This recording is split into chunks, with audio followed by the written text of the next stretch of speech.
30년 은행원 남편 퇴직 후 집에서 남보다 못한 존재가 되다. 안녕하세요. 요즘 주변에서 은퇴를 준비하는 분들 혹은 이미 은퇴하신 분들의 이야기가 심심치 않게 들려오곤 합니다.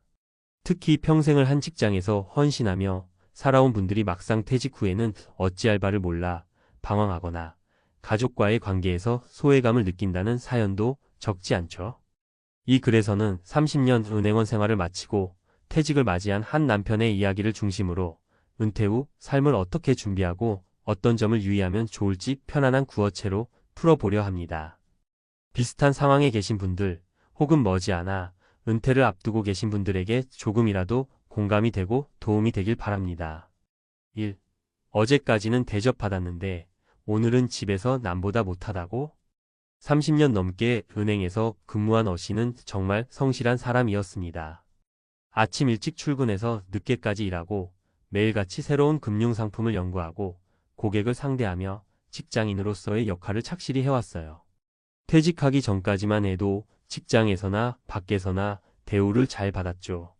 그래도 은행원이면 그래도 꽤 안정적인 직군이고 고객도 많고 인맥도 넓고 사회적으로도 인정받는 직업이라고들 하니까요. 그런데 막상 퇴직을 하고 나니 마치 내가 속했던 세상에서 밀려나는 듯한 느낌이 들더랍니다. 나 같은 사람은 이제 어디서 무엇을 해야 하나? 라는 막막함이 엄습한 거예요. 더 큰 문제는 집에서 아내와 얼굴을 맞대고 지내다 보니 서로 어색하기까지 했다는 사실입니다. 퇴직 전에는 가정이라는 울타리에 충분히 신경 쓸 여유가 없었고 주말이나 휴가 때 잠깐 아내와 대화를 나누는 수준이었는데 갑자기 하루 종일 같이 있어야 하니까 말이죠. 게다가 이제 집에만 있지 말고 뭐라도 찾아봐라는 아내의 잔소리? 가 들릴 때마다 은근히 내가 정말 필요한 존재가 맞나라는 회의감까지 들곤 했다고 합니다. 분명 아내도 그의 건강이나 재미있는 노후 생활을 바라는 마음에서 하는 말이었을 텐데요. 듣는 입장에서는 기분이 썩 좋을 수가 없었던 거죠. 그 전에는 은행에서나 사회에서나 어느 정도 대접받고 이 사람은 참 능력 있고 제 몫을 다해온 사람이다 라는 평가를 받았는데 막상 집에만 들어 앉아 있으니 꼼짝없이 내가 뒤처지는 인생을 살고 있는 건가? 라고 자괴감이 들기도 했습니다. 아마 이런 기분 공감하시는 분들이 꽤 많을 거예요. 그래서 아래에서는 실제로 은퇴 후 비슷한 감정을 느꼈던 사례 3가지를 간단히 들어보고 그분들이 어떻게 극복했는지 혹은 실패했는지를 이야기해 보려고 합니다. 2. 사례 1. 나 이제 뭐하지? 자아 정체성 상실형. 배경 B씨는 58세에 공무원 정년퇴직을 했습니다. 퇴직 전에는 자신의 직급과 역할에 자부심이 컸어요. 국회의원도 상대하고 여러 가지 정책 업무도 챙기면서 항상 주변으로부터 정말 바쁘고 중요한 일을 하는 사람이라고 인정을 받았죠. 문제 상황 막상 퇴직일이 지나고 나니 직업인이라는 명찰이 떨어져 나가면서 큰 공허함이 몰려왔습니다. 그 전에는 아침에 딱 일어나면 오늘은 몇 시에 출근해야지. 누구와 회의를 해야지. 어떤 일을 마쳐야지. 이렇게 빼곡히 계획이 잡혀 있었는데 이제 그런 게 없어졌어요. 게다가 집에서도 왜 그렇게 하루 종일 멍하니 TV만 보고 있어? 라는 말을 들을 때마다 서운했습니다. 아내는 나름대로 B씨가 새로운 삶을 찾길 바랐지만 정작 B씨 본인은 어디서부터 시작해야 할지 감이 안 잡혔어요. 결과 몇 달을 그렇게 방황하다가 결국 우울증 초기 증상까지 왔습니다. 일어나기는 했는데 할 일이 없으니 다시 누워버리고 어둡게 지내는 날이 많았어요. 은퇴 준비를 미리 하지 못한 탓이 컸죠. 결국 지인에게 조언을 구하고 소자본 창업 카페나 자원봉사 등 다양한 길을 타진해봤는데 그때마다 내가 이걸 왜 해야 하지? 라는 회의감에 부딪혔습니다. 미리 노후 설계를 구체적으로 해두지 않으니 이렇게 은퇴 후 삶이 막막할 수 있다는 걸 뼈저리게 느낀 케이스입니다. 좋은 직장에서 받던 명함이 사라진 순간 나라는 사람의 가치가 변하지는 않습니다. 다만 그것을 미리 자각하지 못하면 B씨처럼 방황하게 되죠. 늦었다고 생각할 때가 가장 빠르다지만 하루라도 빨리 은퇴 후의 삶을 위한 나만의 계획 취미든 봉사든 소일거리든을 구체적으로 준비하는 게 중요합니다. 3. 사례 2. 내가 집안일을 하고 있을 줄이야. 역할 충돌형. 배경시 씨는 35년 교직 생활을 마치고 60세에 퇴직했습니다. 그래도 나는 교사로서 평생 아이들을 가르치며 보람차게 살았으니 은퇴 후에도 뭔가 의미 있는 일을 찾으면 되라고 생각했죠.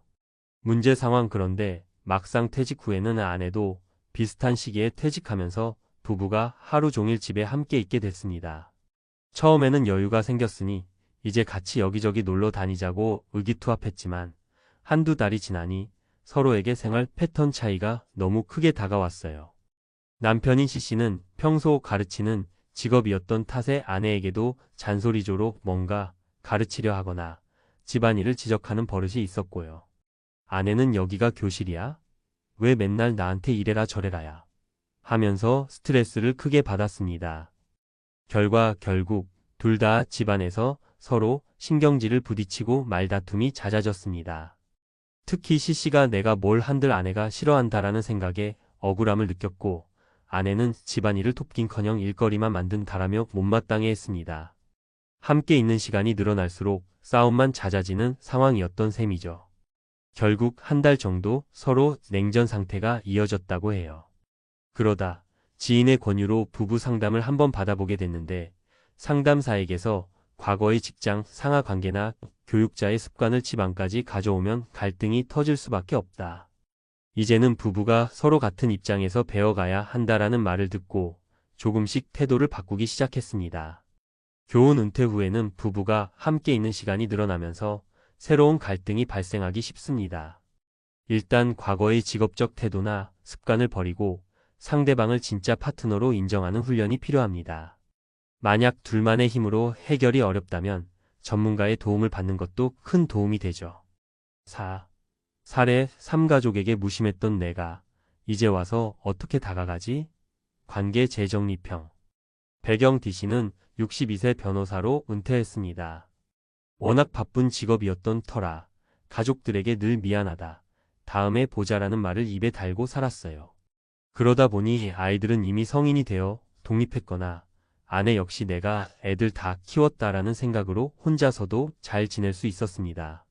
문제 상황 정작 D씨가 퇴직하고 난 뒤에는 가족들과 붙어 있고 싶어졌어요. 내가 이제 한가하니 자주 얼굴 보고 여행도 다니고 손자, 손녀 생기면 그 아이들과도 놀고 싶다. 이런 마음이 커진 거죠. 그런데 막상 가족들은 D씨가 갑자기 붙으려 하니 어색해했습니다. 그동안 살가운 대화를 거의 못 나눴고 가족 행사에도 잘 참석하지 않았던 D씨였으니까요. 심지어 아내는 갑자기 왜 이래? 난 당신 없이도 잘 지내고 있는데라며 담담하게 대했는데 D씨 입장에서는 그게 더 서운했습니다. 결과 가족과의 거리감이 너무 크게 느껴져서 다시 우울감을 호소하게 됐습니다. 이렇게 살 바에는 차라리 사무실이라도 다시 얻어볼까?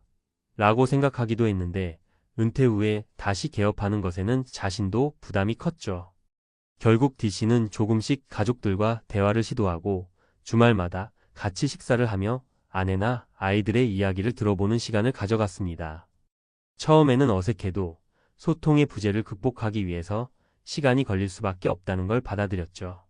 그렇게 서서히 가족이 함께 보낼 시간을 만들어가면서 관계를 회복해 나가고 있다고 합니다. 교훈 바쁜 직장 생활을 해온 사람일수록 은퇴 후 가정에서의 역할이 매우 낯설게 느껴질 수 있습니다. 그만큼 미리부터 가족과의 소통 채널을 열어둬야 하고 늦었다고 생각되더라도 최대한 많은 시간을 대화와 공유의 장으로 만들어가야 합니다.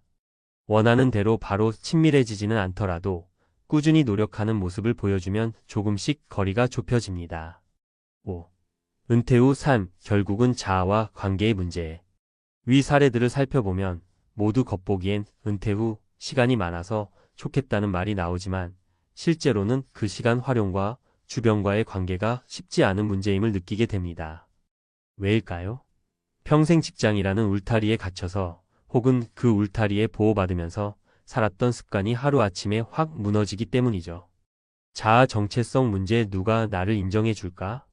하는 불안함이 커집니다. 직장이나 명함이 없어졌다고 해서 내가 하찮은 존재가 되는 게 아님을 스스로 인정해야 해요. 부부관계 갈등 서로 다른 리듬으로 살아가던 시간이 갑자기 합쳐지니 마찰이 생깁니다. 특히 한쪽이 직업적 습관을 계속 유지한다면 다른 한쪽은 갑질처럼 느낄 수도 있죠. 가족 및 사회적 관계 이제는 내가 그동안 소홀했던 가족과 함께하고 싶다라 해도 이미 오랫동안 단절된 관계가 빨리 회복되지는 않습니다. 시간과 노력, 그리고 어쩌면 약간의 용기가 필요합니다. 그렇기 때문에 은퇴 전 미리 준비하는 습관이 아주 중요합니다. 그 준비는 크게 세 가지로 나눠볼 수 있어요. 경제적 준비연금이나 저축, 투자 등의 재무적인 부분은 물론 은퇴 후에도 계속할 수 있는 소일거리나 파트타임 일자리에 대한 가능성을 열어두는 것. 정서적 준비, 내 직업이 사라졌을 때 내가 느낄 허무함을 어떻게 극복할 건지, 혹은 가족과의 소통을 어떻게 확장해 갈 건지 미리 설계해보기. 활동적 준비, 은퇴 후에도 건강을 위해 운동이나 동호회 같은 활동을 시작해보는 것. 새로운 취미나 관심사를 꾸준히 개발해두면 훨씬 수월하겠죠. 6. 마치며 남보다 못한 존재가 되지 않으려면 30년 은행원 남편 퇴직 후 집에서 남보다 못한 존재가 되다. 라는 문장이 굉장히 자극적으로 들릴 수 있지만 실제로 많은 사람들이 은퇴 후 비슷한 기분을 느낍니다. 자존감이 뚝 떨어지고 내가 뭘 해야 하지? 하는 방황이 몰려오죠. 하지만 조금 냉정하게 생각해보면 평생 열심히 일하고 부지런히 살아온 분들일수록 그 경험과 노하우는 누구도 빼앗아갈 수 없는 큰 자산입니다. 그 소중한 자산을 은퇴 후에도 어떻게 재활용할 수 있을지 고민해보는 게 좋겠죠. 예를 들어 재능 기부나 멘토링, 컨설팅 또는 지역사회 봉사 같은 방식으로도 충분히 사회적 가치를 만들어낼 수 있습니다. 그리고 가정 내 관계 역시 마찬가지입니다. 직장에서의 명함과 지위가 사라져도 가족 안에서는 새롭게 우리 집을 보다 화목하게 만드는 사람으로 거듭날 수 있는 기회가 될 수 있어요. 다만 과거의 습관을 버리고 아내나 자녀에게 정말 공감과 경청의 태도로 다가가야 한다는 사실을 잊지 말아야 합니다. 은퇴가 인생의 끝이 아니라 또 다른 시작점이라고 생각해보는 건 어떨까요? 너무 이상적이라고 느껴진다면 아주 작은 단계부터 시작해 보시면 됩니다. 오늘은 아내에게 따뜻한 차 한 잔을 건네볼까? 주말에는 손주나 친구들과 시간을 한번 가져볼까? 내가 쌓아온 지식으로 누군가를 도울 수 있을까? 같은 사소한 것부터 차근차근 쌓아나갈 때 퇴직 후의 삶도 분명히 의미 있고 값진 시간이 될 거라고 믿습니다.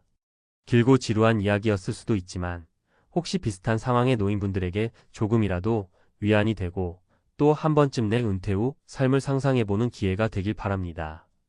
평생을 열심히 살아오신 만큼 은퇴 후에도 여전히 가치 있고 멋진 인생을 만들어 나가시길 응원합니다. 감사합니다. 노후에 있어서 가장 중요한 것은 무엇보다 건강입니다. 건강이 없으면 아무리 많은 재산이 있어도 무용지물입니다. 운동과 식생활 습관을 철저히 관리하는 것이 장수와 삶의 질을 높이는 핵심입니다. 아무나 90세, 100세까지 살 수 있는 것이 아닙니다. 꾸준한 운동과 균형 잡힌 식사는 단순한 선택이 아닌 필수입니다. 그 다음으로 중요한 것은 재정적 안정입니다. 돈이 있어야 필요한 의료 서비스를 받을 수 있고 불필요한 걱정을 줄일 수 있습니다. 하지만 너무 많은 돈을 쌓아두기보다는 적절히 관리하여 안락한 삶을 영위할 수 있는 자산을 준비하는 것이 중요합니다. 인간관계도 노후를 행복하게 만드는 큰 요소입니다. 배우자와 자녀들과 원만한 관계를 유지하고 진정으로 마음을 나눌 수 있는 친구 한두 명만 있으면 충분합니다. 수많은 인맥보다는 진심 어린 관계가 더 소중하죠. 마지막으로 취미나 놀이는 그다지 중요하지 않을 수 있습니다. 취미는 상황에 따라 변하고 새롭게 만들어지는 것이기 때문입니다. 중요한 것은 취미 그 자체가 아니라 일상에서 활력을 느낄 수 있는 활동을 꾸준히 이어가는 것입니다. 결국 노후에 가장 중요한 것은 건강이며 이를 위한 꾸준한 관리가 필수입니다. 60대 이후 편안한 노후를 위한 필수 자산 규모는?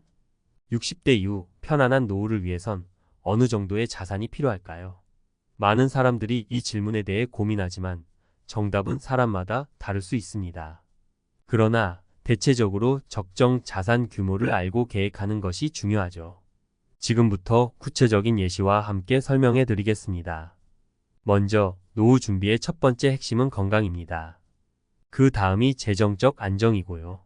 사람마다 생활 수준과 필요 자금이 다를 수는 있지만 일반적으로 60대 이후에는 월 평균 생활비, 의료비, 여가비 등을 고려해 자산을 계획해야 합니다. 사례 1 안정된 직장 생활을 한 김 씨의 경우 김 씨는 60대 초반에 퇴직한 사람입니다. 그는 공기업에서 일했고 퇴직금과 국민연금을 받아 안정적인 노후를 계획했습니다. 퇴직 당시 김 씨의 자산은 약 5억 원 정도였고 월 국민연금은 약 200만 원 수준입니다. 김 씨는 매달 생활비로 약 250만 원을 지출합니다.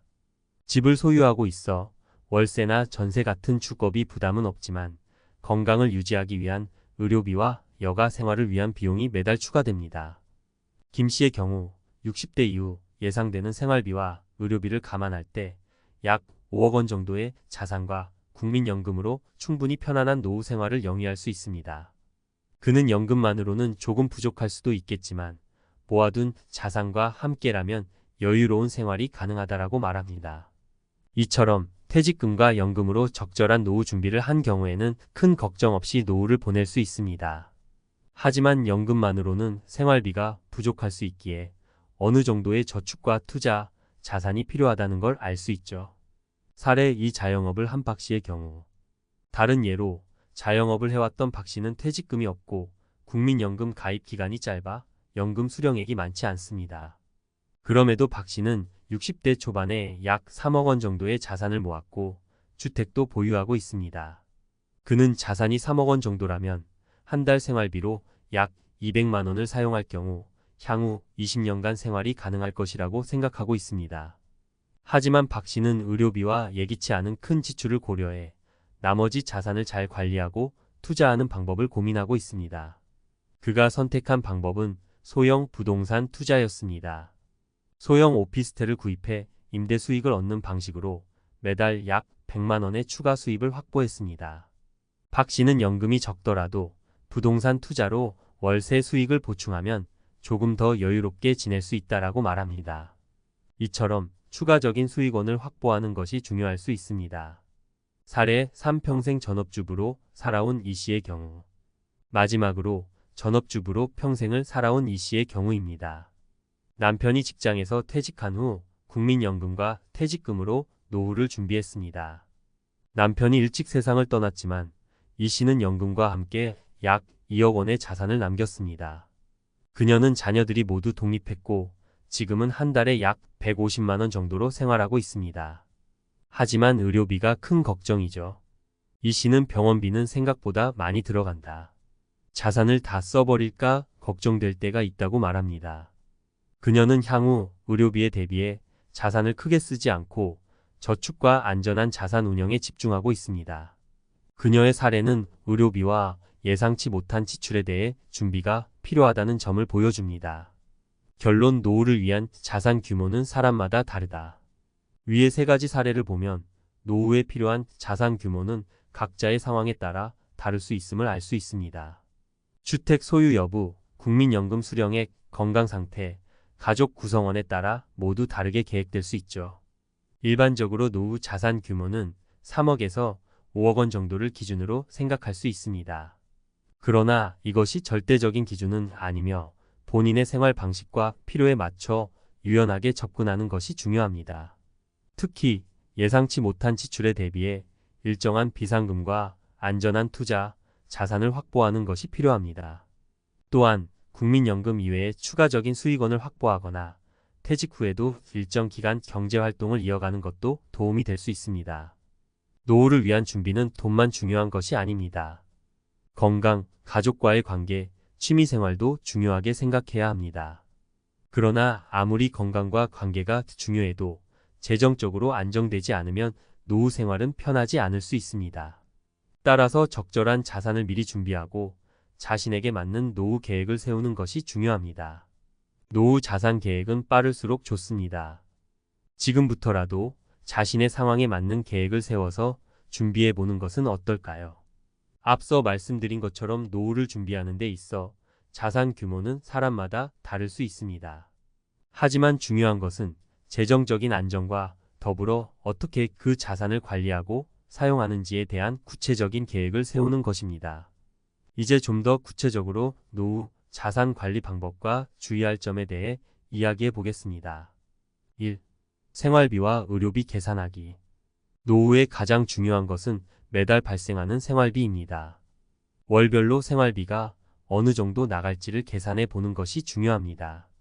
일반적으로 노후 생활비는 주거비, 식비, 공과금, 보험료, 여가비, 그리고 의료비로 구성됩니다. 주거비는 특히 큰 부분을 차지할 수 있는데 자가 소유인지 전세인지 혹은 월세를 사는지에 따라 필요한 비용이 달라지겠죠.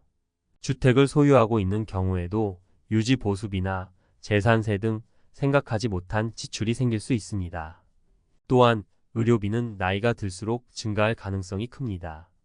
건강에 문제가 생기지 않더라도 정기적인 건강검진과 약값, 간단한 치료비 등이 계속해서 들게 됩니다. 이 외에도 만약 장기적인 간병이 필요해지거나 큰 병에 걸리게 된다면 의료비는 더 큰 부담으로 다가올 수 있습니다.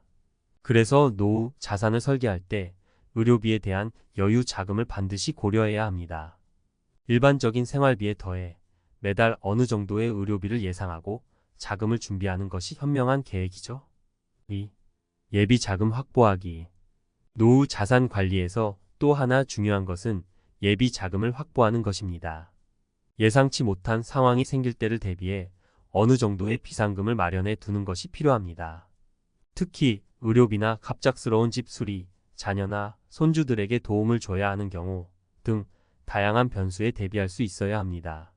긴급 상황에 대비한 자산은 주식이나 부동산 같은 투자 자산에 묶어두기보다는 현금성 자산으로 쉽게 인출할 수 있는 형태로 준비해 두는 것이 좋습니다.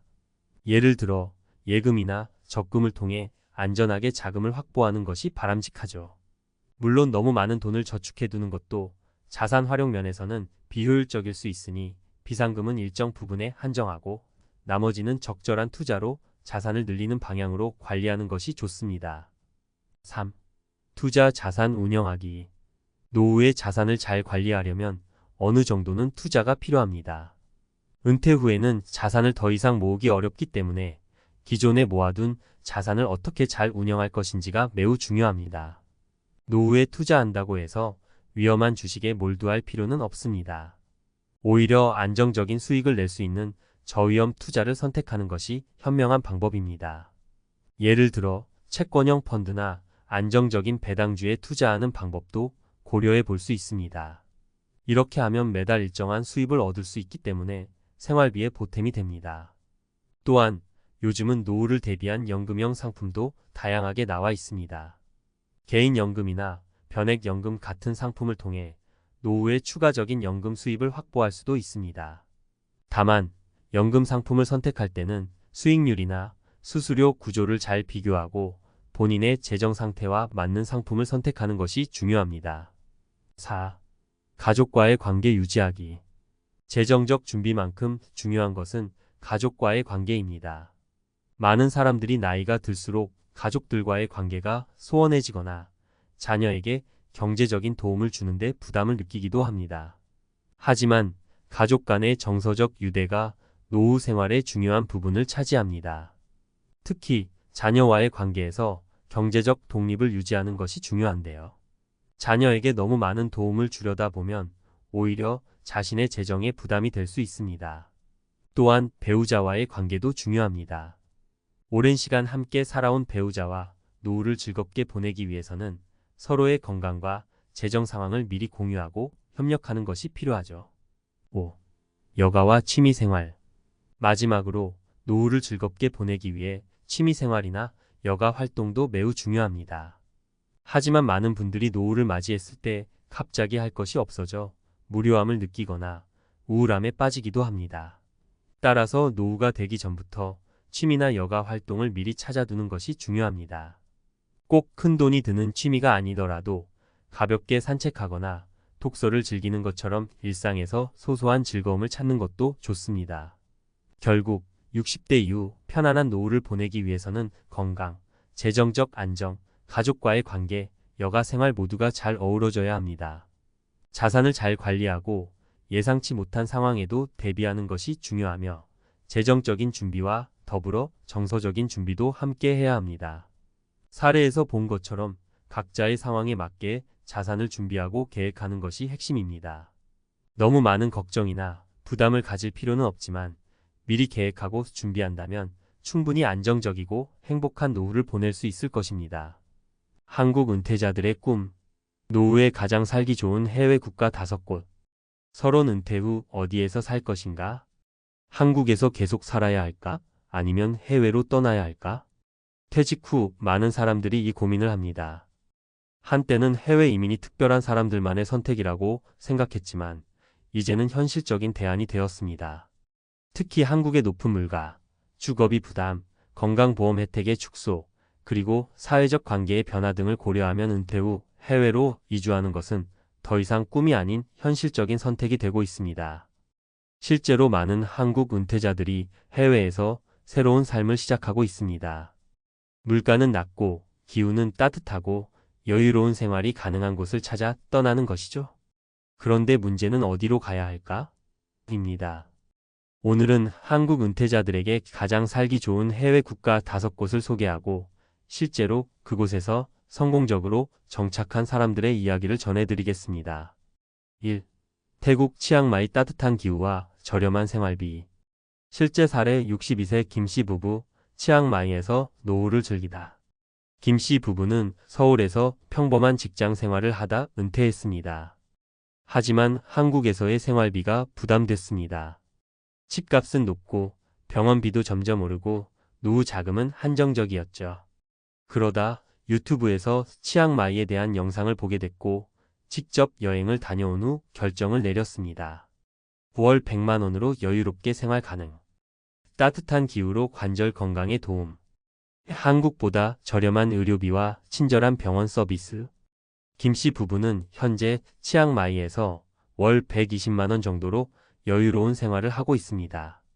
한국보다 훨씬 저렴한 비용으로 넓은 주택을 임대했고 맛있는 현지 음식과 한식을 즐기며 살고 있습니다. 추천 이유. 치앙마이는 한국 은퇴자들이 많이 모여 있어 적응이 쉽고 생활비 부담이 적다는 점에서 최고의 은퇴지 중 하나입니다. 2. 베트남 다낭. 한류 영향으로 친숙한 환경. 실제 사례. 58세 이씨. 베트남에서 작은 카페를 열다.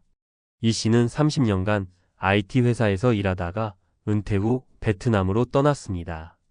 처음에는 단순히 여행으로 방문했지만 점점 다낭의 매력에 빠져 정착을 결심했습니다. 한국보다 절반 이하의 생활비. 한류 영향으로 한국인 친화적 환경. 사업 기회가 많아 추가 수입 가능. 이 씨는 다낭에서 작은 카페를 운영하며 노후 생활을 하고 있습니다. 한국인 관광객과 현지인이 자주 찾아오는 곳으로 가벼운 일거리도 겸하며 여유로운 은퇴 생활을 즐깁니다. 추천 이유. 베트남 다낭은 한류 영향으로 한국 문화에 대한 친숙함이 높고 물가가 저렴해 부담 없이 생활할 수 있습니다. 3. 말레이시아. 조호르 바루. 안전하고 선진적인 도시. 실제 사례. 65세 정 씨. 말레이시아에서 골프를 즐기다. 정 씨는 골프를 좋아하는데 한국에서는 비용이 부담됐습니다. 은퇴 후 조호르 바루에 정착한 이유는 간단했습니다. 저렴한 골프 비용과 훌륭한 코스, 영어가 통하는 환경. 말레이시아. MMEH 피자 장기 체류 피자로 안정적인 거주 가능. 현재 정 씨는 매일 아침 골프를 치고 오후에는 여유롭게 현지인들과 교류하며 지내고 있습니다. 추천 이유. 조호르 바루는 싱가포르와 가까워 선진적인 환경을 누릴 수 있으면서도 생활비는 훨씬 저렴한 장점이 있습니다. 4. 필리핀 세부. 친절한 사람들과 아름다운 자연. 실제 사례. 60세 박 씨. 세부에서 스쿠버 다이빙을 배우다. 박 씨는 40년 직장 생활을 마치고 세부로 이주했습니다. 젊었을 때부터 다이빙을 해보고 싶었는데 한국에서는 여건이 어려웠죠. 아름다운 자연환경과 저렴한 물가. 영어로 의사소통 가능. 한국보다 느긋한 생활 리듬. 지금 박 씨는 세부에서 한 달 생활비 8만 100만 원으로 여유로운 은퇴 생활을 하고 있습니다. 추천 이유. 세부는 따뜻한 기후와 아름다운 자연환경으로 은퇴 후 힐링하기 좋은 곳입니다. 5. 포르투갈. 유럽에서 가장 저렴한 은퇴지. 실제 사례 63세 한 씨, 포르투갈에서 와인을 즐기다. 한 씨는 유럽 생활을 동경하다가 물가가 저렴한 포르투갈을 선택했습니다. 특히 리스본이 아닌 포르투에서 생활하며 한적한 노후를 보내고 있습니다. 유럽 내에서도 비교적 저렴한 생활비, 아름다운 자연 경관과 여유로운 문화, 한국보다 스트레스 없는 생활 환경. 한 씨는 포르투갈에서 매일 와인을 마시며 여유롭게 노후를 즐기고 있습니다. 추천 이후 유럽에서 여유롭게 은퇴 생활을 하고 싶은 분들에게 강력 추천.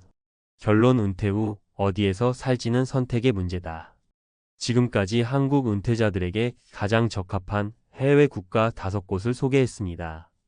따뜻한 기후와 저렴한 생활비를 원한다면 태국, 베트남, 필리핀. 안전한 환경과 선진국 수준의 생활을 원한다면 말레이시아. 유럽에서 여유롭게 살고 싶다면 포르투갈. 결국 은퇴 후 어디서 살 것인가는 내가 어떤 삶을 원하는가에 달려 있습니다. 돈이 아니라 라이프 스타일에 맞춰 선택해야 합니다. 여러분은 어디에서 노후를 보내고 싶으신가요? 이제는 한국을 벗어나 더 나은 선택지를 고민해 볼 때입니다. 퇴직 후 해외에서의 삶, 건강과 행복을 지키는 법. 앞서 한국 은퇴자들에게 적합한 해외 거주지를 살펴봤다면 이제 중요한 질문이 남았습니다. 해외로 이주한 후 건강하고 행복한 노후를 유지하려면 어떻게 해야 할까? 새로운 환경에서 생활하면 기대했던 것과 다른 현실에 부딪히기도 합니다. 문화 차이, 언어 문제, 건강 관리 등이 예상보다 더 큰 변수로 작용할 수 있습니다. 특히 나이가 들수록 건강 유지가 가장 큰 숙제가 되죠. 해외에서 행복하게 은퇴 생활을 하려면 식습관, 운동, 의료 시스템 활용법을 제대로 알고 있어야 합니다. 오늘은 해외 이주 후 건강한 노후를 유지하는 방법을 과학적 근거를 바탕으로 살펴보겠습니다. 1. 해외 이주 후 건강을 지키는 가장 중요한 요소 음식. 음식만 바꿨을 뿐인데 몸이 달라졌다. 해외에서 생활하면 자연스럽게 현지 식습관을 따르게 됩니다. 그런데 이는 장점이자 단점이 될 수 있습니다. 한국 음식은 상대적으로 발효식품이 많고 채소 섭취량이 높은 반면 서구식 식단은 고기와 유제품 위주의 식사가 많습니다. 과학적 근거. 연구에 따르면 서구식 식단빵, 가공육, 패스트푸드 등이 장내 유해균을 증가시키고 염증 반응을 유발할 가능성이 높습니다. 반면 한국 전통 식단 김치, 된장, 해조류 등은 장내 유익균을 늘려 면역력을 높이고 장 건강을 개선하는 효과가 있습니다. 해결 방법. 해외에서도 가급적 신선한 채소와 발효식품 섭취 유지하기. 튀긴 음식과 가공육햄, 소시지 섭취 줄이기. 현지에서 구할 수 있는 건강한 대체 식품 찾기에 그리스 요거트, 올리브 오일, 생선 등. 예시.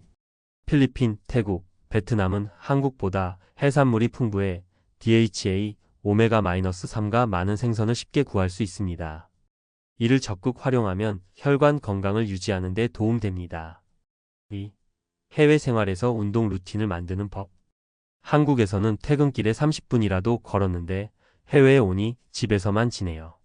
많은 은퇴자들이 해외 생활을 하면서 운동량이 급격히 줄어드는 문제를 경험합니다. 특히 동남아처럼 더운 나라에서는 밖에서 걷기 어려워지면서 운동 부족이 심해질 수 있습니다. 과학적 근거. 연구에 따르면 65세 이상이 주당 150분 이상 유산소 운동을 하면 심혈관 질환 위험이 30% 감소합니다. 근육량이 줄어들면 대사 속도도 감소하기 때문에 근력 운동이 필수적입니다. 해결 방법. 실내에서도 쉽게 할 수 있는 운동 스쿼트, 플랭크, 스트레칭 등 루틴 만들기. 마트까지 걸어가기, 계단 이용하기 등 자연스럽게 움직일 기회 늘리기. 지역 커뮤니티에서 요가, 수영, 태극권 같은 운동 프로그램 참여하기. 예시. 말레이시아나 태국에 거주하는 한국 은퇴자들은 오전 일찍 공원에서 가벼운 조깅을 하거나 에어컨이 있는 쇼핑몰에서 걷기 운동을 합니다. 3. 해외 의료 시스템을 제대로 이해하고 활용하는 법. 해외에서 아프면 병원비가 너무 비싸서 겁나요. 한국의 건강보험 시스템이 잘 되어 있다 보니 해외에서 병원을 방문하는 것이 부담스러운 경우가 많습니다. 실제로 일부 국가에서는 외국인에게 병원비가 상당히 비싸기 때문에 의료 시스템을 이해하고 대비하는 것이 중요합니다. 과학적 근거. 연구에 따르면 정기적인 건강검진을 받는 사람은 조기 질환 발견율이 50% 이상 증가하며 이는 사망률 감소와 직결됩니다. 특히 60대 이후에는 고혈압, 당뇨, 심혈관 질환과 같은 만성질환 관리가 필수적입니다. 해결 방법. 장기 거주할 경우 현지 의료보험 MMEH 비자, 건강보험 등 가입 고려. 한국 방문 시 건강검진을 받고 주요 약 처방 받아오기. 응급 상황에 대비해 가장 가까운 한인병원이나 국제병원 위치 확인해 두기. 예시. 태국과 말레이시아에는 한국어가 가능한 병원이 있어 한국인 은퇴자들이 자주 찾습니다. 특히 방콕, 치앙마이에는 한인 의사가 있는 병원도 많아 의료 접근성이 좋습니다. 결론, 해외에서의 노후, 준비된 사람만이 건강하게 즐긴다. 해외로 은퇴 이민을 떠나는 것은 더 이상 특별한 일이 아닙니다. 하지만 무작정 떠나면 오히려 건강을 망칠 수 있습니다. 현지 식습관을 한국식과 조화롭게 유지해야 합니다. 운동 루틴을 만들고 활동량을 유지해야 합니다. 현지 의료 시스템을 이해하고 대비해야 합니다. 결국 해외에서 행복한 노후를 보내려면 장소보다 삶의 방식을 먼저 바꿔야 합니다. 여러분이 꿈꾸는 해외 은퇴 생활 제대로 준비하면 더 건강하고 행복하게 만들 수 있습니다. 안녕하세요. 오늘은 은퇴 후 노후 준비에 대한 이야기를 해볼까 합니다. 저희 부부도 45세, 이제 조금씩 은퇴를 준비해야 할 나이가 되었죠. 그런데 막상 연금에 대해 알아보니 국민연금 예상 금액이 생각보다 높지 않더라고요. 남편과 저 둘 다 각각 50만 원대 정도였습니다. 이게 우리가 은퇴 후에 생활할 돈이라고 생각하니 조금 불안해지더군요. 물론 남편은 국민연금에 추가로 납입할 수 있어서 더 넣어보려고 하고 있지만요. 저는 직장인이고 퇴직금은 DC형으로 바꿔서 투자하고 있습니다. 또 개인연금 저축 계좌에도 매월 ETF를 모으고 있고요. 남편은 노란 우산 공제에 조금씩 넣고 있고 IRP도 준비 중이에요. 주택은 서울에서 작은 빌라 2채를 소유하고 있는데 한 채는 세입자 보증금이 있으니 사실상 한 채 소유나 다름없죠. 개인연금 납입 금액도 남편과 저 합해서 아직은 월 몇십만 원 수준입니다. 하지만 앞으로는 월 100만 원 이상으로 늘리는 게 목표예요. 우리 부부처럼 열심히 벌고 열심히 절약하면서 노후에 편한 삶을 살고 싶어 하시는 분들이 많을 거라고 생각해요. 그런데 정말 연금만으로 우리가 꿈꾸는 노후 생활을 할 수 있을까요? 이 질문에 대한 답은 간단하지 않습니다. 오늘은 은퇴 후 연금만으로 생활이 가능한지, 또 어떻게 하면 더 안정적인 노후를 준비할 수 있을지 구체적인 사례와 함께 이야기해 보겠습니다. 50대 은퇴, 연금만으로 가능한가? 연금은 우리가 은퇴 후에도 꾸준히 생활비를 충당할 수 있는 중요한 자산입니다. 그런데 현실은 간단하지 않죠. 많은 사람들이 국민연금, 개인연금, 퇴직연금을 모아 노후를 대비하지만 은퇴 후 필요한 생활비를 모두 충당하기엔 어려움이 있습니다. 사례 1. 국민연금만으로는 한계가 있다. 첫 번째 사례는 국민연금만으로 노후 생활을 준비한 60대 중반의 김 씨입니다. 김 씨는 직장 생활을 하며 30년 가까이 국민연금을 납입했고 은퇴 후 매달 약 90만 원의 연금을 받고 있습니다. 김 씨는 집을 소유하고 있어 주거비 부담은 크지 않지만 생활비로는 연금만으로는 턱없이 부족함을 느끼고 있습니다. 매달 나가는 식비, 공과금, 의료비까지 합치면 기본 생활비만 해도 150만 원 이상이 필요합니다. 김 씨는 은퇴 전 국민연금만으로 충분할 거라고 생각했지만 막상 은퇴 후 현실은 달랐습니다. 결국 김 씨는 부족한 생활비를 충당하기 위해 소일거리로 용돈벌이를 하고 있습니다. 김 씨의 경우처럼 국민연금만으로는 기본 생활비조차 충족하기 어려운 경우가 많습니다. 국민연금은 중요한 노후 자산이지만 이걸로만 모든 생활비를 해결하기엔 한계가 있다. 연금을 최대한 늘리기 위해 추가 납입을 고려하거나 다른 수단으로 보완해야 한다. 사례 2. 개인연금의 힘을 경험한 이씨 부부. 다음은 50대 후반의 이씨 부부 이야기입니다. 이 부부는 30대 중반부터 개인연금에 꾸준히 가입했고 매달 개인연금으로 70만 원씩 모으기 시작했습니다. 또한 두 사람은 국민연금과 퇴직연금도 최대한으로 채워서 준비해 놓았죠. 그 결과 이 부부는 은퇴 후 국민연금과 퇴직연금, 개인연금을 합쳐서 약 250만 원의 연금을 매달 받게 되었습니다. 이 부부는 은퇴 후에도 큰 경제적 어려움 없이 안정적인 생활을 하고 있습니다.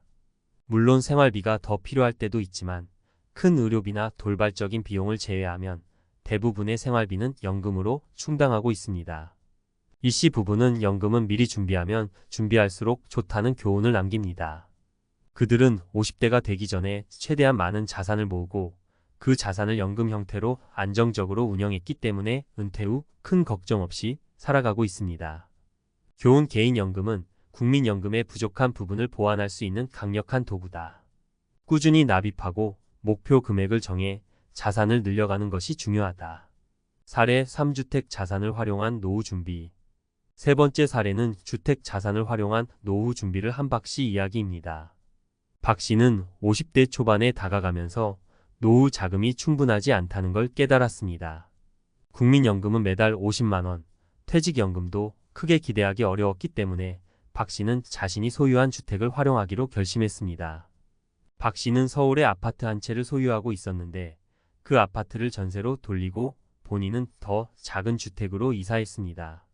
전세금 차액과 매달 나오는 임대 수입을 추가로 얻어 은퇴 후에도 생활비를 충당할 수 있게 된 것이죠. 박 씨는 집 한 채가 노후를 바꿨다고 말할 정도로 주택 자산을 현금화하여 노후 생활에 큰 도움을 얻었습니다. 주택 자산을 잘 활용하면 연금만으로 부족한 생활비를 보충할 수 있다. 주택을 임대하거나 영목이지 대출을 활용해 현금 흐름을 창출하는 방법도 고려해 볼 만하다. 연금만으로 충분할까? 이를 보완하기 위한 전략들. 은퇴 후 연금만으로 안정적인 생활이 가능할지에 대한 고민은 많은 사람들이 공유하는 걱정입니다. 국민연금만으로는 충분하지 않다는 점은 이미 많은 사례를 통해 확인되었습니다. 그렇다면 연금 이외에 어떤 대안과 전략을 세워야 할까요? 이번 글에서는 개인연금, 퇴직연금, 부동산, 자산을 어떻게 잘 활용할 수 있는지에 대해 구체적으로 살펴보겠습니다. 1. 개인연금, 연금 소득의 기본축을 확장하라. 개인연금은 노후 준비에 있어 중요한 도구 중 하나입니다. 국민연금과 퇴직연금의 부족한 부분을 채워줄 수 있는 강력한 자산이죠. 개인연금을 어떻게 잘 활용할 수 있는지 몇 가지 핵심 전략을 소개합니다. 1. 조기 시작의 힘 복리의 마법. 개인연금은 적립기간이 길수록 복리 효과를 크게 볼 수 있습니다. 예를 들어 40대 중반부터 개인연금에 매월 일정 금액을 납입하면 60대에 접어들었을 때 큰 자산을 모을 수 있습니다. 예를 들어 매월 50만 원씩 20년 동안 납입한다면 복리 효과로 인해 납입한 금액보다 훨씬 큰 금액을 받을 수 있습니다. 많은 사람들이 지금은 경제적 여유가 없으니 나중에 여유가 생기면 연금을 준비해야지라는 생각을 하지만 연금은 조금씩이라도 일찍 시작하는 것이 훨씬 유리합니다. 적은 금액이라도 장기적으로 납입하는 것이 큰 차이를 만들어내죠. 이 납입 금액과 기간을 유연하게 조정하라. 개인연금 상품을 선택할 때 중요한 점은 유연성을 확보하는 것입니다.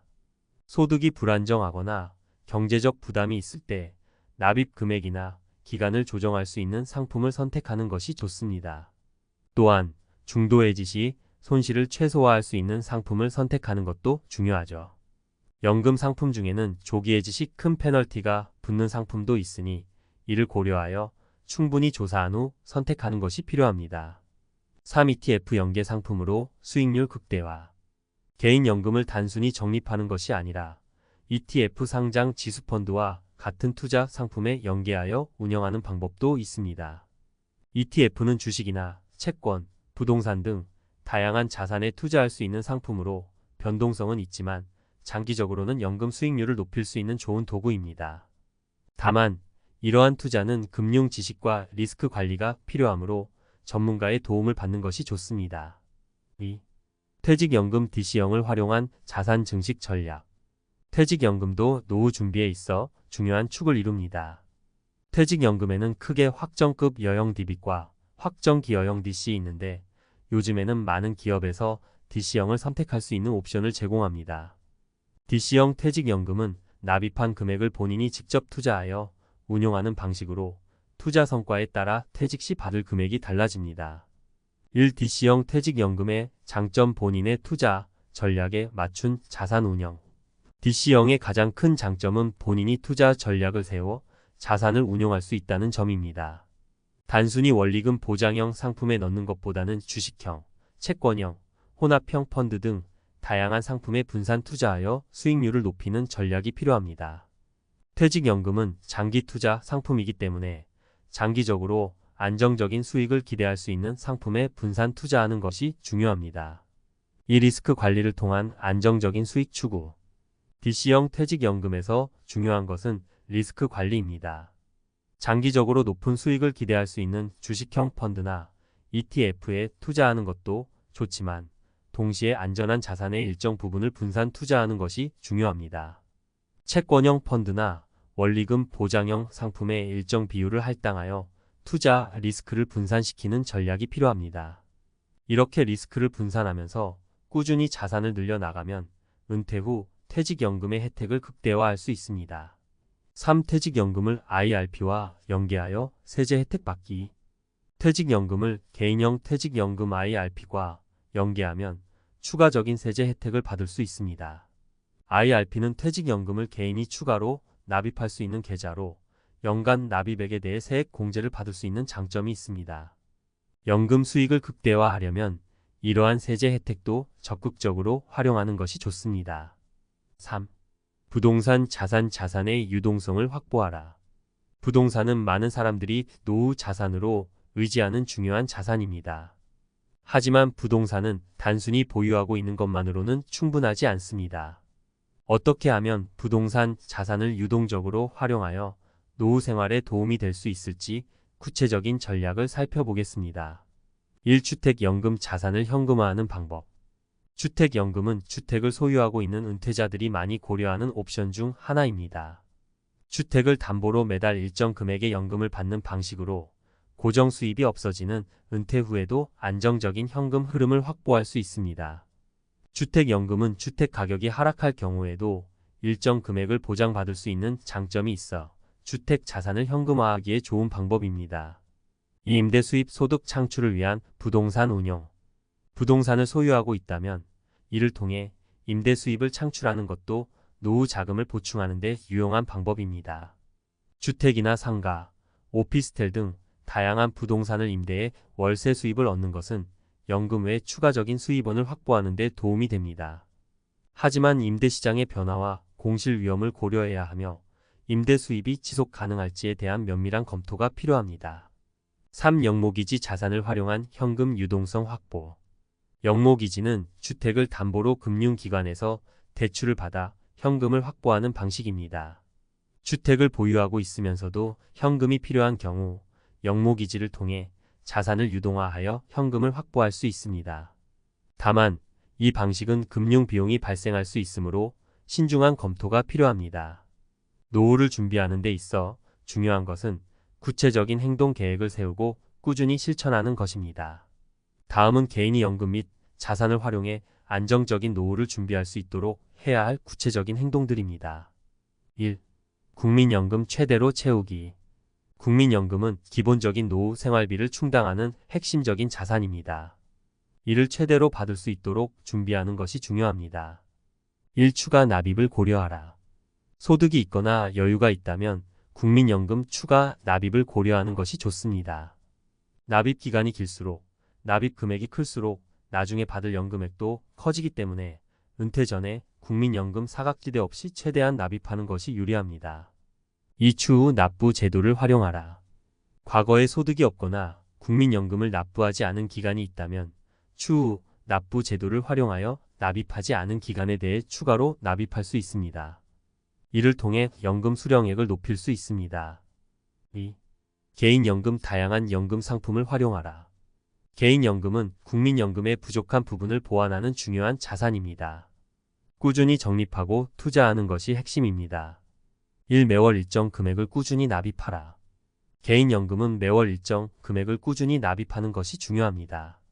초반에는 적은 금액이라도 소득이 증가할 때마다 납입 금액을 늘리는 방식으로 연금을 적립해 나가야 합니다. 목표 금액을 설정하고 이를 달성하기 위한 납입 계획을 세우는 것이 좋습니다. 이 연금 상품의 종류를 잘 선택하라. 연금 상품은 원리금, 보장형과 변액형 투자형으로 나뉩니다. 자신의 성향에 맞는 상품을 선택하는 것이 중요합니다. 예를 들어 비교적 안전한 투자를 선호한다면 원리금 보장형 상품을, 더 높은 수익을 기대한다면 변액형 연금을 선택할 수 있습니다. 적절한 분산 투자가 중요합니다. 3. 세제 혜택을 최대한 활용하라. 연금 저축과 IRP 개인형 퇴직연금에 납입하면 소득에 따라 연간 최대 700만 원까지 세액 공제를 받을 수 있습니다. 이는 당장의 세금을 절감할 수 있을 뿐만 아니라 노후 자금을 확보하는 데 큰 도움이 됩니다. 이러한 세제 혜택을 충분히 활용하는 것이 중요합니다. 3. 퇴직연금 자산을 효율적으로 운용하라. 퇴직연금은 직장에서 받는 중요한 노후 자산입니다. 이를 효율적으로 운용하여 노후 자금을 극대화할 수 있는 방법을 알아보겠습니다. 1. DC형 퇴직연금의 적극적인 투자. 확정기여형 DC형 퇴직연금을 가지고 있다면 본인이 직접 투자 상품을 선택하고 운용할 수 있습니다. 장기적인 관점에서 주식형, 채권형, 혼합형 펀드 등 다양한 투자 상품에 분산 투자하는 것이 좋습니다. 주식형 상품은 위험이 크지만 장기적으로 높은 수익을 기대할 수 있습니다. 채권형 상품이나 원리금 보장형 상품의 일정 비율을 할당해 리스크를 관리하는 것도 중요합니다. 이 IRP를 통해 추가로 퇴직연금을 적립하라. 퇴직연금 외에 추가로 개인형 퇴직연금 IRP를 개설해 더 많은 금액을 적립할 수 있습니다. IRP는 세액 공제 혜택과 함께 투자 상품에 투자하여 수익을 올릴 수 있기 때문에 세제 혜택과 자산 증식의 두 마리 토끼를 잡을 수 있습니다. 3. 운용 현황을 정기적으로 점검하라. 퇴직연금은 장기 투자이므로 시장 변화에 맞춰 자산을 재분배하거나 투자 상품을 교체해야 할 때가 있습니다. 연 12회 정도 퇴직연금의 운용 현황을 점검하고 수익률이 좋지 않은 경우 더 나은 상품으로 변경하는 것이 필요합니다. 4. 부동산 자산을 활용한 현금 흐름 확보. 부동산 자산은 노후 자금으로 활용하기에 좋은 방법이지만 단순히 보유하고 있는 것만으로는 충분하지 않습니다. 이를 현금화하거나 유동적으로 활용하는 것이 중요합니다. 1. 임대 수입을 활용하라. 부동산을 소유하고 있다면 이를 통해 월세 수입을 얻는 것이 현금 흐름을 보장할 수 있는 좋은 방법입니다. 주택, 상가, 오피스텔 등을 임대해 매월 고정적인 수입을 얻을 수 있습니다. 특히 은퇴 후에는 이러한 임대 수입이 안정적인 생활비로 사용될 수 있습니다. 이 주택연금형 모기지를 고려하라. 주택을 소유하고 있지만 생활비가 부족할 경우 주택연금을 활용하는 것도 하나의 방법입니다. 주택을 담보로 금융기관에서 매달 일정 금액을 연금 형태로 받을 수 있는 주택연금은 노후 자금 부족을 해소할 수 있는 방법 중 하나입니다. 다만 주택연금을 이용하려면 주택 가격의 일정 부분이 연금으로 지불되므로 자신의 상황에 맞게 신중히 고려해야 합니다. 3. 부동산 자산을 매각하거나 다운사이징하라. 큰 부동산을 소유하고 있는 경우 은퇴 후에는 주택을 매각하거나 더 작은 주택으로 이사하여 차액을 노후 자금으로 활용할 수 있습니다. 이렇게 주택을 다운사이징하면 생활비와 주거 비용을 절약할 수 있으며 남는 자산은 현금화에 투자하거나 연금으로 사용할 수 있습니다. 5. 예상되는 생활비와 의료비를 현실적으로 계산하라. 노후 준비를 할 때는 실제로 얼마나 많은 생활비와 의료비가 필요한지를 구체적으로 계산해야 합니다. 국민연금, 개인연금, 퇴직연금을 합쳐도 모든 생활비를 충당할 수 있을지, 예상치 못한 의료비나 돌발적인 비용에 대비할 자금이 충분한지를 미리 파악하는 것이 중요합니다. 1. 생활비 추정. 현재의 생활비를 바탕으로 은퇴 후 필요한 생활비를 추정해 보세요. 기본 생활비 외에도 의료비, 여행비, 취미생활비 등 은퇴 후에도 꾸준히 들어갈 비용을 구체적으로 계산해야 합니다. 이에 맞춰 연금과 자산을 적립하는 것이 필요합니다. 이 의료비 준비. 노후에는 건강관리가 중요한 만큼 의료비에 대한 대비도 필요합니다. 연금 외에도 건강보험과 실손의료보험 등을 통해 의료비 부담을 줄일 수 있는 방안을 마련하는 것이 중요합니다. 6. 재무 계획을 전문가와 상담하라. 마지막으로 재무 전문가와 상담하는 것도 중요한 행동입니다. 개인의 재무 상황은 매우 다양하므로 전문가와 상담하여 맞춤형 재무 계획을 세우는 것이 좋습니다. 1. 재무 목표 설정 및 전략 수립. 전문가와 함께 구체적인 은퇴 후 재무 목표를 설정하고 이를 달성하기 위한 구체적인 전략을 세우는 것이 좋습니다. 개인연금, 퇴직연금, 투자, 상품, 부동산, 자산을 어떻게 활용할지에 대해 전문가의 도움을 받으면 보다 구체적이고 현실적인 계획을 세울 수 있습니다. 이 자산 분배와 리스크 관리. 투자 상품이나 연금, 부동산 자산의 분배와 리스크 관리에 대한 조언도 받을 수 있습니다. 특히 자산 배분과 같은 복잡한 전략을 세우는 데 있어 전문가의 조언은 큰 도움이 됩니다. 요약 실천 가능한 행동 계획. 국민연금을 최대한 활용하기. 추가, 납입, 추후, 납부 제도를 활용하여 국민연금을 최대치로 받을 수 있도록 준비. 개인연금의 꾸준한 적립과 세제 혜택 활용. 매달 일정 금액을 납입하고 세액 공제를 받아 노후 자금을 키우기. 퇴직연금과 IRP 활용. DC형 퇴직연금을 통해 적극적인 투자 전략을 세우고 IRP 계좌로 세제 혜택을 누리기. 부동산 자산의 유동적 활용. 임대 수입, 주택연금, 다운사이징 등으로 부동산을 현금화하여 부동산 자산을 현금화하여 현금 흐름을 극대화하는 것이 중요합니다. 이를 통해 연금만으로 부족할 수 있는 노후 자금을 보완할 수 있으며 예상치 못한 생활비 증가나 의료비에 대비할 수 있습니다. 부동산 자산을 적절히 운용하고 유동적으로 관리함으로써 노후 생활의 안정성을 높일 수 있습니다. 7. 지속적인 재무 점검과 계획 수정. 노후 준비는 한번 세운 계획으로 끝나는 것이 아니라 지속적으로 관리하고 수정해야 하는 과정입니다. 경제 상황, 개인의 건강 상태, 가족 상황 등에 따라 재무 계획이 변동될 수 있기 때문에 주기적인 점검과 업데이트가 필요합니다. 1. 자산 상황을 정기적으로 점검하라. 1년에 한 번 정도는 자신의 자산 상황을 점검하는 것이 중요합니다. 개인연금, 퇴직연금, 국민연금의 예상 수령액을 검토하고 현재의 생활비나 은퇴 후 예상되는 지출과 비교해 보세요. 예상치 못한 지출이 발생할 가능성을 고려해 여유 자금을 마련해야 합니다. 이 금융시장의 변화를 반영하라. 금융시장은 변동성이 크기 때문에 투자하고 있는 자산의 성과를 정기적으로 확인하고 필요할 경우 재조정해야 합니다. 주식시장의 변동, 금리 변화 등 외부 요인이 본인의 투자 성과에 영향을 미칠 수 있기 때문에 적절한 시점에 포트폴리오를 재구성하는 것이 중요합니다. 3. 생활 방식 변화에 따라 재무 계획을 수정하라. 자녀의 결혼, 은퇴 시점의 변화, 갑작스러운 건강 문제 등 생활 방식이 바뀌면 재무 계획도 수정해야 합니다. 예상치 못한 지출이 생겼을 때 대비할 수 있는 자산이 충분한지, 연금을 충분히 모았는지를 점검하고 필요할 경우 전략을 수정하는 것이 필요합니다. 8. 은퇴 후에도 현금 흐름을 지속적으로 관리하라.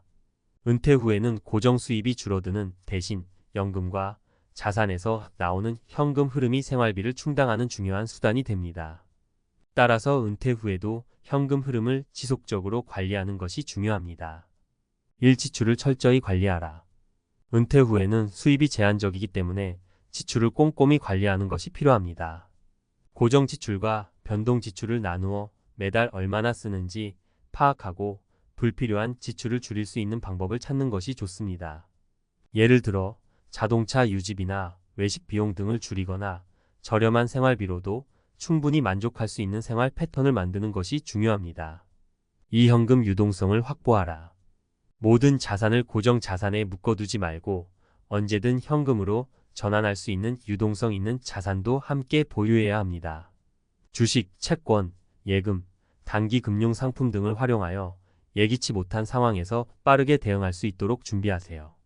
은퇴 후에도 일정한 현금 유동성이 없다면 큰 의료비나 긴급 지출에 대비하기 어려울 수 있습니다. 3. 부동산 자산 관리. 부동산 자산을 임대하거나 주택연금을 통해 수익을 창출하더라도 주기적인 부동산 관리와 유지 비용을 고려해야 합니다. 부동산 자산이 장기적으로 수익을 내도록 관리하고 임대 수익이 끊기지 않도록 주기적으로 점검하는 것이 필요합니다. 9. 긴급 상황에 대비한 자산 확보. 은퇴 후 예상하지 못한 상황에 대비할 수 있도록 긴급 자금을 마련해 두는 것이 중요합니다. 예상치 못한 의료비, 가전제품 고장, 집 수리 등은 노후에 큰 경제적 부담이 될 수 있습니다. 1. 비상 자금을 따로 마련하라. 긴급 상황을 대비해 생활비 6개월 1년치 정도의 비상 자금을 마련해 두는 것이 좋습니다. 이 자금은 쉽게 현금화할 수 있는 자산으로 준비해 두고 급한 상황이 발생할 때 사용할 수 있도록 따로 관리하세요. 이 보험을 활용하라. 실손의료보험, 장기요양보험 등 다양한 보험 상품을 통해 큰 의료비가 발생할 상황에 대비하는 것도 좋은 방법입니다. 은퇴 후에는 의료비 부담이 커질 수 있기 때문에 보험을 통해 리스크를 줄이는 것이 필요합니다. 10. 노후 준비는 빨리 시작할수록 유리하다. 마지막으로 노후 준비는 일찍 시작할수록 유리합니다.